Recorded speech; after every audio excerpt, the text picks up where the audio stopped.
magiging inutil yung batas if you invite your doctors and then they cannot certify. So, ang mangyayari nun, if they certify hindi pwede, sinertify ng doctor pwede, korte ang magsasabi at kakasuhan yung doktor na nagkakamali.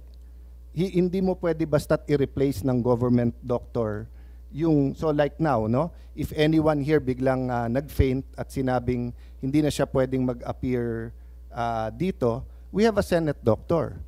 But if it's the doctor of the witness who tells us, we cannot immediately judge on the two. Kasi even dito po sa surrender, may mga tanong about being fit to travel eh.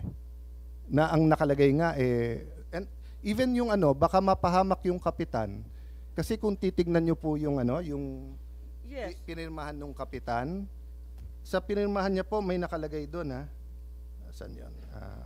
Yes, Senator Cayetano, kung pwede lang i-clarify, Anyway, ang nangyari, si Kitty, sinabi talaga na hindi pinapasok yung doktor. At sinabi ni Dr. Rosa Alensi na ang dating Pangulo, napakataas na ng